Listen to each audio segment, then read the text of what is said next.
யோவான் 17வது அதிகாரம் 27வது வசனம். சமாதானத்தை உங்களுக்கு வைத்து போகிறேன், என்னுடைய சமாதானத்தையே உங்களுக்கு கொடுக்கிறேன். உலகம் கொடுக்கிற பிரகாரம் நான் உங்களுக்கு கொடுக்கிறதில்லை. உங்கள் இருதயம் கலங்காமலும் பயப்படாமலும் இருப்பதாக. ஆண்டவர் இந்த காலங்களிலே நம்மளுக்கு சொல்ற இருதயம் கலங்காமலும் பயப்படாமலும் இருப்பது. என்ன கலக்கத்தோடு ஒருவேளை வந்திருக்கலாம், என்ன பயம் நமக்கு ஒருவேளை இருக்கலாம். வாழ்க்கையை குறித்து பயம், எதிர்காலத்தை குறித்து பயம், பிள்ளைகளை குறித்து பயம், வேலையிலேங்கிற பயம். என் பிள்ளைகள் எப்படி இந்த வரக்கூடிய நாட்கள் இந்த காலத்துல நம்ம எப்படி படிப்பான், எப்படி வேலை கிடைக்கும், என்ன செய்வான் அப்படிங்கிற ஒரு பயம். எப்படி இந்த குடும்பத்தை கட்டி எழுப்பது, எப்படி ஒரு வீடு வைக்கிறது, எப்படி என்னுடைய வாழ்க்கையை நடத்துறதுக்கு பல பயம் நமக்கு இருக்கும், கலக்கம் நமக்கு இருக்கும். இந்த பயமும் இந்த கலக்கமும் ஒரு மனிதனை என்ன பண்ணும்னா அவனுடைய சமாதானத்தை இல்லாம ஆக்கிடும், நிம்மதியை இல்லாம ஆக்கிடும். அநேகர் சொல்ல நம்ம கேள்விப்பட்டிருக்கோம், வீட்டுல போனா நிம்மதியா ஒரு 10 நிமிஷம் நிம்மதியா உட்கார முடியல, ஒரு 10 நிமிஷம் நிம்மதியா தூங்க முடியலன்னு சொல்ற எத்தனையோ பேர் இருக்கிறாங்க. பணம் உங்களுக்கு ஒரு நிம்மதியை தராது, சமாதானத்தை தராது. பாவம் மனுஷனுடைய நிம்மதியை சமாதானத்தை இல்லாமல் ஆகிடும். சாபக்கேடுகள் மனிதனுடைய சமாதானத்தை இல்லாமல் ஆகிடும். நோய் ஒரு மனுஷனுடைய சமாதானத்தை இல்லாம ஆகிடும். அதே மாதிரி நீங்க பாத்தீங்கன்னா பயம் சமாதானத்தை இல்லாம ஆகிடும், நிம்மதி இல்லாம ஆகிடும். குடும்பத்துல நிம்மதியா இருக்காது. நல்ல குடும்ப வீடு இருக்கும், வசதி இருக்கும், அவனுக்கும் நிம்மதி இல்லாம உட்கார்ந்து இருப்பான். மனிதன் நிம்மதியை தேடி ஒவ்வொரு இடங்களுக்கா ஓடி திரிகிறான். எங்க போறப்பா, இந்த மாதிரி இந்த இடத்துக்கு போற, அங்க போனா நிம்மதி கிடைக்கும் போற அப்படிங்கிறான். தன்னுடைய முயற்சியினால எப்படியாவது ஒரு சமாதானத்தை பெற்றுக் கொள்ளணும் அப்படின்னு மனிதன் ஓடி அலைகிறான். ஆனா ஆண்டவராகிய கர்த்தர் சொல்லுகிறார், என்கிட்டவா, நான் உனக்கு சமாதானத்தை தருவேன். என்னுடைய சமாதானம் எப்படி இருக்கும்னா, என்னுடைய சமாதானத்தை தருகிறேன். உலகம் கொடுக்கிற பிரகாரமாக அல்ல, உலகம் சமாதானத்தை கொடுக்கும்.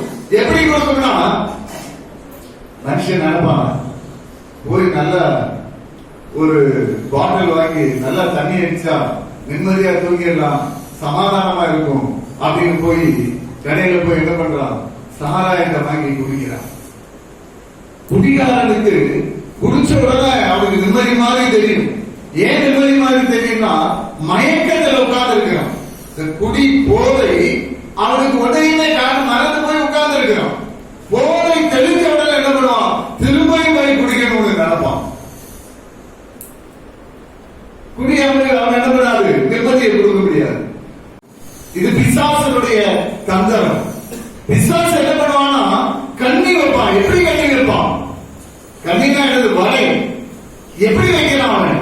ஒரு மனிதனை எப்படி இல்லாமல் ஆக்க முடியும், அதுக்கு என்ன தேவை? அவனுக்கு பயத்தை கொண்டு வருவான், பொறாமையை கொண்டு வருவான், பண ஆசையை கொண்டு வருவான், கோபத்தை கொண்டு வருவான், அகங்காரத்தை கொண்டு வருவான், யாரையாவது பார்த்தா ஒரு இச்சையை கொண்டு வந்துருவான். இது கிடைச்சா நல்லா இருக்குமே பார்ப்பான். எப்படி மனுஷனை ஏமாத்தலாம் அப்படின்னு பார்ப்போம். அநேக லட்சக்கணக்கான வாலிபர்கள் நல்லா படிச்சுட்டு பெரிய பெரிய என்ஜினியர்ஸ், டாக்டர்ஸ், பலர் இருக்கிறாங்க. வேலை கிடைக்காததுனால குடிகாரனா மாறி இருந்தான், வேலை கிடைக்காததுனால திருட ஆரம்பிச்சிருந்தான். பல அக்கிரமங்களுக்கும் இந்த பிசாசானவன் இந்த வலையாகிய இந்த காரியங்களை எல்லாம் மனிதனுக்குள்ளே பரப்பி கொண்டிருக்கிறான். ஆண்டவர் நமக்கு ஒரு நோக்கத்தோடு நம்மை அழைத்திருக்கிறார். எதுக்கு அழைத்திருக்கிறார்னா, இந்த தேவ சமாதானத்தை நம்ம உங்களுக்கு எனக்கும் கொடுத்து நம்ம மூலமா அநேகர் அந்த தேவ சமாதானத்தை பெற்றுக் கொள்ள வேண்டும். இந்த சமாதானம் அநேகருக்கு போய் சேரணும்னா அதுக்கு ஒரு அதை இதை கொண்டு போய் சேர்க்கிறதுக்கு ஒரு ஆளு தேவை. ஆண்டவருக்கு ஆளு தேவை. அதனாலதான் உங்கள்கிட்ட இதெல்லாம் சொல்லி ஆண்டவர் இதெல்லாம் உங்களுக்கு கற்பித்துக் கொண்டு இருக்கிறார். இதுல பாத்தீங்கன்னா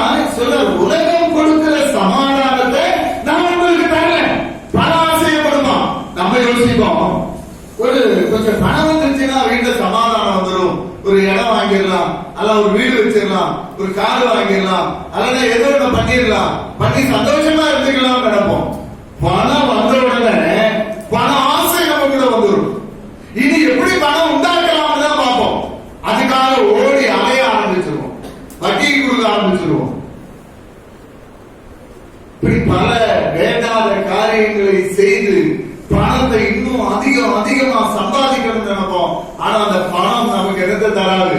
நிம்மதியை தராது, சமாதானத்தை தராது.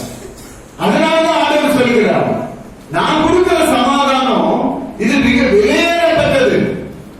அதுக்காக ஏன் அப்படின்னு சொல்றாருன்னா, ஏன் ஆண்டவர் அதை சொல்றாருன்னா, அவருடைய நாமமே என்ன இருந்தாரா? சமாதான பிரபு. ஏசாயா தீர்க்கதரிசி 9வது அதிகாரத்துல 6வது வசனத்தில் எழுதுகிறார். என்ன எழுதுகிறார்னா, இயேசு எப்படிப்பட்டவர்? ஏசாயா தீர்க்கதரிசி இயேசு பிறப்பதற்கு 700 ஆண்டுகளுக்கு முன்பாகவே எழுதி வைத்திருக்கிறார். எப்படி எழுதி வைக்கிறார்னா, அவர் அதிசயமானவர், ஆலோசனை கர்த்தர், நித்திய பிதா, வல்லமை உள்ள தேவன், சமாதான பிரபு. அவர் சமாதானத்தினுடைய உச்சக்காரர். அதனால அவர் சமாதானத்தை எவ்வளவு வேணாலும் தருவார். அவரை பிடிச்சுக்கிட்டோம்னா சமாதானம் வரும். அப்ப ஒருவேளை நம்ம யோசிக்கலாம், குடும்பத்துல நான் ஜெபம் பண்றேன், எல்லாம் பண்றேன், குடும்பத்துல சமாதானம் வரமாட்டேங்குது. இந்த இயேசு அவருடைய சமாதானம் எனக்குள்ள வந்துருச்சுன்னா, குடும்பத்துல பிரச்சனை இருந்தாலும் என் சமாதானத்தை யாரும் எடுக்க முடியாது. சங்கீதக்காரர் அதனால சொல்லுவோம், நான் மரண இருளின் பள்ளத்தாக்கிலே நடந்தாலும் பொல்லாப்புக்கு நான் பயப்பட மாட்டேன். குடும்பத்துல பிரச்சனை இருக்கும், ஆனா எனக்குள்ள என்ன இருக்கும்? சமாதானம் இருக்கும். இந்த சமாதானம் என் குடும்பத்தில் இருக்க பிரச்சனையை கொஞ்சம் கொஞ்சமா என்ன பண்ணிடும்? மாத்திரும். ஒருவேளை கணவன் குடிகாரனா இருக்கலாம், இல்லைன்னா வேண்டாத காரியங்களை செய்து கொண்டிருக்கலாம். குடிகார கணவன் திரும்பியும் சட்டப்பட்டா அது திரும்ப அதிகமா தான் குடிப்பாங்க இல்லாம அதுல இருந்து குறைவெல்லாம் வராது. அதுக்கு முதலாள நின்று ஜாப் பண்ணி, ஆண்டவரே என் கணவரை மாற்றி, ஆண்டவரே இந்த குடிகார அது ஒரு ஆவி, அது அடிமைத்தனத்தின் ஆவி, ஆண்டவரே இந்த அடிமைத்தனத்தின் ஆவியில் இருந்து என் கணவனை விடுதலை ஆக்குங்க ஆண்டவரே அப்படின்னு சொல்லி ஜாப் பண்ண ஆரம்பிச்சிட்டீங்கன்னா உங்களுக்கு ஒரு சமாதானம் வரும். இந்த சமாதானம் இந்த குடிகார கணவனை மாத்திரும். இதை பார்த்து பக்கத்து வீட்டுக்கார மாறிடுவோம். குடும்பத்தில் சமாதானம், சமாதானத்தை உண்டு பண்ணக்கூடிய ஆக்கினை தீர்ப்பு யாருக்கிட்ட வந்திருக்கு? இயேசுவின் மேல். அப்படி என்னுடைய கணவன் அவருக்கு சமாதானத்தை கொடுக்கக்கூடிய ஆக்கினை தீர்ப்பு இயேசுவே உமக்கு இருக்கு. ஆண்டவரே என் கணவனுடைய பாவத்தையும் சாபத்தையும் நீர் சுமந்து கொண்டு அவருக்கு நல்ல புத்தியை கொடுக்க முடியாது ஜெபிக்கிறேன்னு ஜெபிக்க ஆரம்பிக்கணும். இந்த வசனத்தை சொல்லி ஜெபிக்கணும். இந்த வசனத்துக்குள்ள ஜீவன் இருக்கிறது. வசனத்தை சொல்லி ஜெபிக்க ஆரம்பிக்க தேவன் ஒரு பெரிய மாற்றத்தை உண்டு பண்ணிடுவார். சமாதானம் வந்துடும். அதனால அவர் சொல்றாரு, நான் சமாதான பிரபுங்கிறார். சமாதான பிரபு. என் குடும்பத்துல சமாதானம் வேணும். நான் வேலை பார்க்கிற இடத்துல எனக்கு ஒரு சமாதானம் வேணும். எனக்கு மேல இருக்க அதிகாரிகள் எனக்கு பிரச்சனை பண்றாங்க, என் கூட வேலை பார்க்கிறவங்க எனக்கு பிரச்சனை பண்றோம், அதனால என் கூட படிக்கிறவங்க எனக்கு பிரச்சனை பண்றாங்க. எனக்கு சமாதானம் வேணும்னா அவங்கள போய் பிரச்சனை பண்ணாம இயேசுவை நோக்கி பார்க்கணும். ஆண்டவரே நீ சமாதான காரணர், நீர் உம்முடைய நாமம் சமாதான பிரபு, நீர் என் உள்ள இருக்கும்போது எனக்கு விரோதமாக இருப்பவன் யார்? எனக்காக தம்முடைய சொந்த குமாரனையே கல்வாரியிலே ஒப்புக் கொடுத்தவர். என் பட்சத்துல கர்த்தர் இருக்கிறாரோ, அவருடைய பட்சத்துல இருந்தா எனக்கு விரோதமாக இருப்பவன் யார்? ஒருவரும் கிடையாது. அப்ப நான் என்ன பண்ணணும்? ஆண்டவரே எனக்கு சமாதானத்தை தான் ஆண்டவரே, எனக்கு நீர் தந்த இந்த சமாதானத்தை யாரும் என்ன பண்ண முடியாது, திருட முடியாது கர்த்தாவே. அந்த ஒரு உணர்வு எனக்குள்ள வரணும். இதுக்கெல்லாம் என்ன தேவைன்னா இந்த வசனம் என் இருதயத்தில் இருக்கும். இருதயத்தின் நிறைவு தான் வாய் பேசும். எனக்கு ஒரு சமாதான கேடு வருது. நான் வேலை செய்யற இடத்துலயோ அல்லது நான் இருக்கிற இடத்துலயோ படிக்கிற இடத்துலயோ அல்லது நான் குடும்பத்திலயோ வருதுன்னா இந்த வசனத்தை சொல்லி ஜெபிக்கிறதுக்கு எனக்கு என்னுடைய இருதயத்துல இந்த வசனம் இருக்கணும். ஆவியானவர் உணர்த்துவார். அதனாலதான் அந்த எபேசியர் 6வது அதிகாரத்தில் எழுதியிருக்கும், ஆவியின் வசனம் என்றும் ஆவியின் பட்டயத்தை தடுத்துக் கொள்ளுங்கள். எடுத்துக்கொள்ளுங்க கையில. எதுக்கு எடுத்துக்கொள்ளணும்னா பிசாசை துரத்துறதுக்கு. நம்முடைய போராட்டம் மனிதனோடு கிடையாது, வானமண்டலங்களின் பொல்லாத ஆவிகளோடு, துறைத்தனங்கள் அதிகாரங்களோடு, வானமண்டலங்களின் பொல்லாத ஆவிகளோடு தான் நமக்கு என்னன்னா போராட்டம் உண்டு. எனக்கு மேல என்னுடைய பாஸ் இருக்கிறாரு, எனக்கு வேண்டாதது செய்யறாருன்னா அவர்கிட்ட என்ன இருக்கு? அதிகாரம் இருக்கிறது. அவர் அதிகாரத்தை பயன்படுத்தி எனக்கு பிரச்சனை பண்றாரு.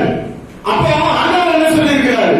உனக்கு யார் கூட யுத்தம்னா துறைத்தனங்களோடும் அதிகாரங்களோடும் வானமண்டலங்களின் பொல்லாத ஆவிகளோடும் போராட்டம் உண்டு. இந்த போராட்டத்தை ஜெயிக்கணும்னா ஜெயிக்கணும்னா நான் என்ன பண்ணணும்? வசனம், ஆவியின் பட்டயமாகிய வசனம் என்றும் ஆவியின் பட்டயத்தை நான் என்ன பண்ணணும்? கழித்து கொள்ள வேண்டும், கையில் எடுத்துக் கொள்ளணும், பேசணும்.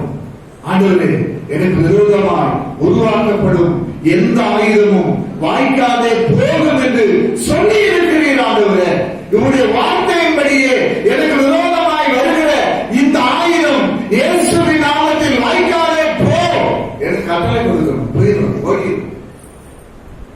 ஏன்னா உங்க கூட யார் இருக்கா? சமாதான பிரபு இருக்கிறார், கிறிஸ்து இருக்கிறார். கிறிஸ்துவை உடையவர், ஜீவனை உடையவர். அப்ப என்னுடைய சமாதானம் நாம் என்ன பண்ண முடியாது? பிடிக்கவே முடியாது.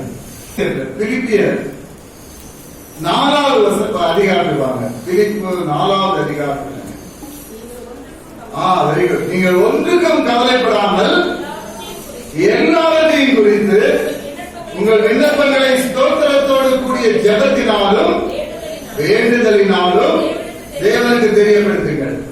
அப்பொழுது எல்லாவற்றுக்கும் மேலான தேவ சமாதானம் உங்கள் இருதயங்கள், உங்கள் எண்ணங்களை என்ன பண்ணுமா? கிறிஸ்து இயேசுவுக்குள்ளாக பாதுகாத்துக் கொள்ளும். எப்படி சொல்றாரு பாருங்க. கிறிஸ்து இயேசுவுக்குள்ளாக உங்களுக்கு ஒரு தேவ சமாதானம் உங்களுக்குள்ள வந்து உங்களை பாதுகாத்துக் கொள்ளும். இருதயத்தையும் எண்ணங்களையும், இது ரெண்டும் தான் ரொம்ப முக்கியம். இந்த எண்ணங்களை பிசாசானவன் சிதற வெட்டிடுவான். நம்ம இப்படி சும்மா பார்த்துட்டு போவோம், நமக்கே தெரியாம நம்ம எண்ணங்கள் எல்லாம் அதிலே இருக்கும், வெளியே வராது. பைபிள் படிச்சுட்டு இருப்போம், பேசிட்டு இருப்போம், அவன் என்னெல்லாம் அங்கதான் இருந்துட்டு இருக்கும். சிதறடிச்சிருவான் எண்ணத்தை. ஆனா இந்த தேவ சமாதானம் இதையெல்லாம் கண்ட்ரோல் பண்ணணும். அதுக்கு நம்ம என்ன பண்ணணுமா? முதல்ல கவலைப்படுறதை விட்டுறணும். ஒன்றும் எதை குறிச்சும் கவலைப்படக்கூடாது. பிள்ளை என்ன செய்யும், புருஷன் விகாரால அது இல்லையே இது இல்லையே, ஒன்றை குறிச்சு கவலைப்படக்கூடாது. உங்களுக்கு என்ன தேவைப்படுது, என்ன பிரச்சனை இருக்குது, என்ன வேணும், இது எல்லாம் நீங்க என்ன பண்ணணுமா? ஸ்தோத்திரத்தோடு கர்த்தருக்கு நன்றி செலுத்தி ஆண்டவருக்கு உங்கள் விண்ணப்பங்களை ஜெபத்தில் தெரியப்படுத்தணும். ஸ்தோத்திரம், ஜெபம், விண்ணப்பம், இது 3 வெரி இம்பார்ட்டன்ட். ஆண்டவர் துதிக்கணும், ஆண்டவர் ஸ்தோத்திரம் பண்ணணும், ஆண்டவர்கிட்ட விண்ணப்பங்கள் எல்லாம் ஜெபத்துல அவருக்கு தெரியப்படுத்தினீங்கன்னா இனி அவர் பார்த்துக்கிடுவார். நான் ஃப்ரீ அப்படின்னு நினைக்கணும். அப்படின்னு நினைக்கணும். நம்ம வீடு இருக்குது, பிள்ளைங்க இருக்காங்க, மனைவி இருக்காங்க, ஹஸ்பண்ட் இருப்பாங்க. யாராவது ஒரு ஆளு தான் டெய்லி என்ன பண்ணுவாங்க? வீட்டை பூட்டி எல்லாம் பண்ணுவாங்க. பொதுவா அப்பா அம்மா தான் பண்ணுவாங்க. நைட்ல அஞ்சா வீடெல்லாம் அடைச்சி பூட்டி அவங்க பாத்துக்குவாங்க.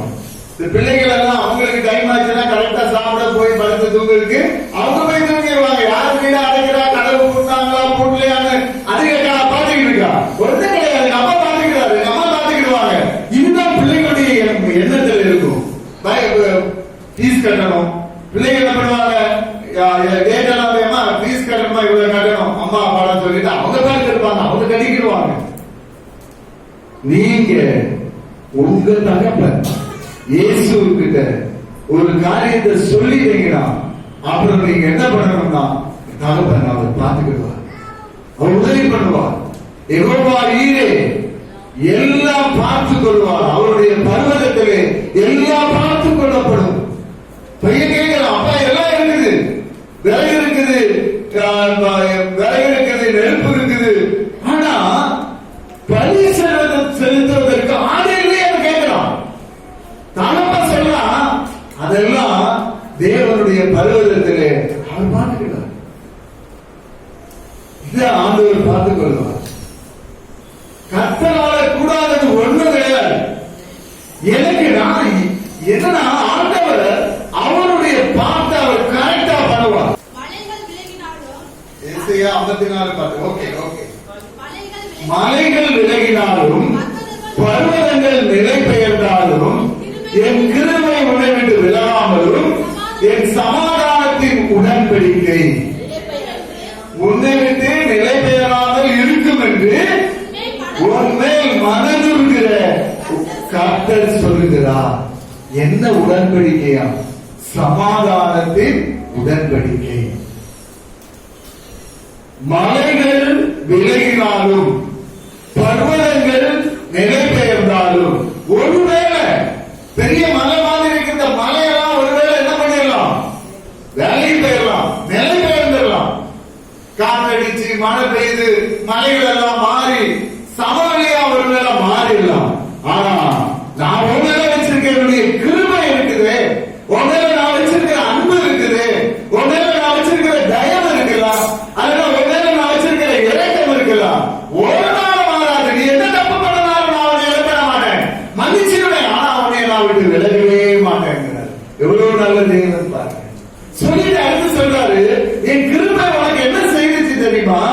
ஒரு சமாதான உடன்படிக்கை பண்ணிச்சு. அது என்ன உடன்படிக்கை? கல்வாரி சிலுவையிலே ஒரு ரத்த உடன்படிக்கை. என்னுடைய கிருபை நிமித்தம் உனக்காக என்னுடைய சொந்த குமாரனை கல்வாரி சிலுவையில நான் ஒப்புக் கொடுத்தேன். அடிக்க நொறுக்க அவரை நான் கல்வாரி சிலுவையில ஒப்புக் கொடுத்து ஒரு உடன்படிக்கை, ஒரு சமாதான உடன்படிக்கை பண்ணுங்க. அந்த சமாதான உடன்படிக்கையில நீங்க அதை நினைவு கூறும்படிதான் இருக்கிற பந்தியை அனுசரிக்க போறீங்க. சாதாரண ஒரு ஆளுகிட்ட ஆண்டவர் உடன்படிக்கை பண்ணல. நீங்க உடன்படிக்கை யாரு கூட பண்ணிருக்கீங்கன்னா, சாட்சியார் தேவனாகிய கர்த்தரோட ஒரு உடன்படிக்கையில நம்ம பங்கு பெறுகிறோம். இயேசுவே என்னை ரட்சியம் அப்படிங்கும்போது அவர் என்ன பண்றாருன்னா, தம்முடைய சொந்த குமாரனாகிய கிறிஸ்துவனுடைய ரத்தத்தினால கழுவி சுத்திகரித்து பாவத்திலிருந்து, சாபத்திலிருந்து, அக்கிரமத்திலிருந்து, அநியாயத்திலிருந்து அவர்களை விடுதலையாக்கி அவருடைய குமாரனுடைய ரத்தத்தினால பாதுகாத்துக் கொள்கிறார். அல்லேலூயா. சமாதான உடன்படிக்கை. இந்த உடன்படிக்கை என்ன சொல்றாரு பாருங்க, மலைகள் விலகலாம், பர்வதங்கள் நிலை பெறலாம், என் கிருபை உன்னை விட்டு விலகாமலும் என் சமாதானத்தின் உடன்படிக்கை உன்னை விட்டு நிலை பெறாமல் இருக்கும் என்று உன் மேல மனதுருக்கமுள்ளவருடைய கர்த்தர் உரைக்கிறாரா? நீ உன்னுடைய பலத்தினாலேயோ, நீ செய்த ஜபத்தினாலேயோ, அல்ல நீ செய்த நற்கரைகளினாலோ அல்ல, நான் உன் மேல வச்சிருக்கிற மனதுருக்கம், நான் உன் மேல வச்சிருக்கிற ஒரு அன்பு, இரக்கம், தயவு, என்னுடைய சொந்த குமாரனை கல்வாரியில ஒப்புக் கொடுத்தேன். இந்த உணர்வு உனக்கு இருக்கான்னு ஆண்டவர் கேட்கிறார். அந்த சமாதானத்தை நான் உனக்கு தந்திருக்கிறேன். இதை யாரும் திருடிட்டு போக முடியாது, இது யாரும் அழிக்க முடியாது. ஏன் உனக்கு சமாதானம் இல்லாம போகுதுன்னா, அது உன்னுடைய என்ன பண்ணலாம், உன்னுடைய அறிவில்லாமையினால. என் ஜனங்கள் அறிவில்லாமையினால் சங்காரமாகிறார்கள். உனக்கு ஒரு வாய்ப்பை திரும்பவும் ஆண்டவர் கொடுக்கிறார் பாருங்க. உங்களுக்கு ஒரு வாய்ப்பை கொடுக்கிறார். இந்த பந்தியை வச்சிருக்கிறார். இதுல பங்கு பெற வரும்போது ஆண்டவர் உங்களுக்கு ஒரு வாய்ப்பை திரும்பவும் கொடுக்கிறார். ஆண்டவரே, எண்ணங்கள்னால, என்னுடைய செயல்கள்னால, என்னுடைய இருதயத்தினால ஏதாவது பாவம் நான் செய்திருந்தா என்னை மன்னிக்க ஆண்டவரே. உடைய ரத்தத்தினால கழுவி என்னை சுத்திகரித்து என்னை உடைய பிள்ளையாக மாற்றி இந்த பந்தியிலே நான் பங்கு பெற என்னை தகுதி உடையவனாக மாற்றி ஆண்டவரே சொல்லி மன நுணுக்கத்தோடு ஜெபம் பண்ணா ஆண்டவர் மாற்றுகிறார். லூக்கா 7வது அதிகாரத்துல 50வது வசனத்துக்கு வாங்க. அவர் அந்த ஸ்திரியை நோக்கி, உன் விசுவாசம் உன்னை ரட்சித்தது, சமாதானத்தோட போ அப்படின்னா. இப்போ இந்த ஸ்திரீ யாருன்னா, அதுல 47வது வசனம் சொல்றது பாருங்க, இவள் செய்த அநேக பாவங்கள் மன்னிக்கப்பட்டது. அப்ப அநேக பாவங்கள் செய்த ஒரு ஸ்திரீ. இயேசு ஒரு பரிசேயனுடைய வீட்டுல வந்து பந்தி இருக்கு வந்திருக்கிறார். கூப்பிட்டு வருத்தி கூப்பிட்டு கூட்டிட்டு வரான். இயேசு வந்திருக்கிறார் அந்த வீட்டுக்கு. அவன் பேர் சீமோன். வீட்டுல வந்து ஆண்டவரை பந்தி இருக்க வந்திருக்கிறார். அவர் உட்கார்ந்து இருக்கிறார். கேள்விப்பட்ட உடனே இந்த அநேக பாவங்கள் செய்த இந்த ஸ்திரீ அவர் கையில் இருக்கிற பரிமள தைலத்தை எடுத்துக்கிட்டு இயேசுவை பார்க்க ஓடி வருகிறார். அவளுக்குள்ள ஒரு விசுவாசம் என்னன்னா, நான் அநேக பாவம் செய்திருக்கிறேன், நான் பாவிதான். ஆனா இந்த இயேசு கிட்ட நான் போயிட்டோம்னா இவர் எனக்கு பாவத்தை மன்னித்து என்னை விடுதலையாக்க இந்த இயேசுவால் கூடும் அப்படின்னு அவர் விசுவாசித்தார். 48வது வசனம், அவளை நோக்கி, உன் பாவங்கள் உனக்கு மன்னிக்கப்பட்டது. பாவங்கள் ஆண்டவர் மன்னிக்கிறார். அநேக பாவம் செய்த ஸ்திரீ, அவருடைய பாவங்கள் மன்னிக்கப்பட்டது. சொல்லிட்டு அவர் என்ன சொல்றாருன்னா, ஸ்திரீயே, உன் விசுவாசம் உன்னை என்ன செய்தது? ரட்சித்தது. உன் விசுவாசம் உன்னை விடுதலையாக்கினது. நீ சமாதானத்தோட போ. பாவம் ஒரு மனிதனுடைய சமாதானத்தை கெடுத்துள்ளது. ஸ்திரீயானவர்கள் எல்லாரும் பேசியிருப்பாங்க. அவன் சொல்றான், பாவியான ஸ்திரீ அப்படிங்கிறான். இவர்கள் பாவத்தில் இருந்த இந்த ஸ்திரீயை ஒரு பரிசுத்தமுள்ளவராக இயேசு அன்னைக்கு மாற்றுகிறார். காலங்களிலே ஒருவேளை சங்கடத்தோடு வந்து உட்கார்ந்திருப்போம். நிறைய நம்ம அறியாமலே பல காரியங்களை செய்வோம். நான் ஒரு பாவம் செய்யல, நாம யாரையும் ஏமாற்றலையே அப்படின்போம். நம்ம அறியாமலே பல பாவங்கள் நம்ம செய்திருப்போம். கோபம், அகங்காரங்கள், வேண்டாத காரியங்களை பேசுறது, பிள்ளைகளை திட்டுறது, பாவங்கள் எல்லாம் அந்த ஸ்திரீக்கு மன்னித்தான். மன்னிச்சு அந்த ஸ்திரீகிட்ட சொல்றாரு, ஓடாம அழுதுகிட்டு இருந்தான். கையில இருக்கிற பரிமள தைலம் எவ்வளவு நாள் சேர்த்து வச்சிருப்பான். ஒரு வேலை அது பயங்கர விலையேற நல்ல தைலம். அதை கொண்டு கால ஊத்துறான். ஊத்தி ஆண்டவருடைய அவருடைய தலைமையினால் ஆண்டவருடைய காலை தொடங்கிறான். அழுது புலம்புகிறான். ஆண்டவரே, நான் பாவியான், என்ன மன்னிக்கிறவங்க ஆகும் ஆண்டவரே. அவருடைய விசுவாசம் அவருடைய விடுதலை ஆகிச்சு. இந்த கால வேளையில நம்முடைய இந்த பாவம் மனிதனுடைய சமாதானத்தை கெடுத்துவிடும். ஏதாவது ஒரு சமாதான கேடுனால் உங்க இருதயத்திலேயோ எண்ணங்களிலேயோ ஒரு ஏதாவது ஒரு காரியம் உங்களை சமாதானம் இல்லாம ஆகிட்டு இருந்துச்சுன்னா, இந்த காலவேளையில நீங்க இந்த பந்தியில் பங்கு பெறுவதற்கு முன்பாக மலர்ந்தாள் நின்று ஒரு 5 நிமிஷம் ஜெபம் பண்ணுங்க. ஆண்டவரே, என்னுடைய பாவங்களை மன்னிங்க ஆண்டவரே. இந்த பாவம் அல்லது இந்த பிரச்சனை என்னுடைய எண்ணத்தை குழப்பிக்கிட்டே இருக்கிறது ஆண்டவரே. என் சமாதானத்தை திருடுது கர்த்தாவே. நீ சமாதான காரணர், சமாதான பிரபுவீர் ஆண்டவரே.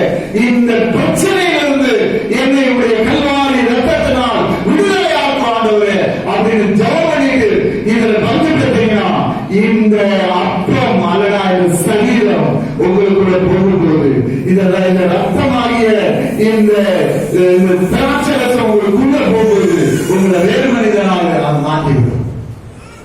சமாதானம் உங்களை பற்றி பிடிச்சுவிடும். தேவ சமாதானம் எல்லா புத்திக்கும் மேலான தேவ சமாதானம்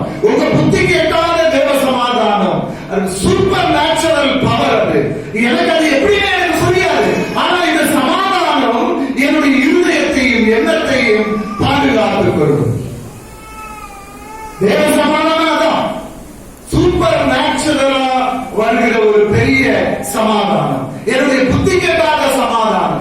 நான் ஆராய்ந்து பார்த்தா எனக்கு புரியாது, எனக்கு புரியாது. அல்லேலூயா. ஜெபிக்கணும், ஆண்டவரே என் மனைவிய, என் பிள்ளைகளை, என் கணவனை, இந்த எல்லா புத்திக்கும் மேலான சமாதானம் எப்படி இந்த பாவியான ஸ்திரீயை ஆண்டவர் ஒரு சமாதானத்தினால் நிரப்பி அவளை விடுதலை ஆக்கினாரோ, அதே மாதிரி இந்த புத்தி கேட்டான தேவ சமாதானம் என் குடும்பத்தை ஆண்டவரை விடுதலை ஆக்கணும். ஆண்டவரை என் குடும்பத்துல என் பிள்ளைகளை, என் மனைவியை, என் கணவனை, என்னுடைய இருதயத்தை இந்த எல்லா புத்திக்கும் மேலான தேவ சமாதானம் ஆளுகை செய்யணும். ஆண்டவரே இந்த பல கஷ்டம் என் சமாதானத்தை கெடுக்கக்கூடாது. ஆண்டவரே இந்த நோய் என் சமாதானத்தை கெடுத்து விடக்கூடாது. ஆண்டவரே இந்த பிரச்சனை என் சமாதானத்தை திருடிடக்கூடாது. ஆண்டவரே கட்டளையின் இடைவெளியாய் நாங்கள் ஜெபிக்கிறோம் ஆண்டவரே என்று சொல்லி மனங்கால நின்று ஜெபிக்கிறோம். இந்த பிரச்சனை அவன் கொண்டு வந்து காட்டுவான், நம்முடைய எண்ணத்துல கொண்டு வருவான். இயேசுவின் நாமத்தில் ஓடி போக சொல்லணும். எனக்குள்ளே உடன்படிக்கையின் சமாதானம் இருக்கிறது, அது ஜீவ உடன்படிக்கை, சமாதானத்தின் உடன்படிக்கை. ஆண்டவரோடு கூட நான் உடன்படிக்கையில பங்கு பெற்றிருக்கிறேன். இந்த உடன்படிக்கை எனக்குள்ள இருக்கிறதுனால இந்த தேவ சமாதானம் என்னை ஆட்கொள்ளும். எந்த பிசாசின் கிரியையும் என் குடும்பத்தில் இருக்கிற தேவ சமாதானத்தை கெடுக்க முடியாது.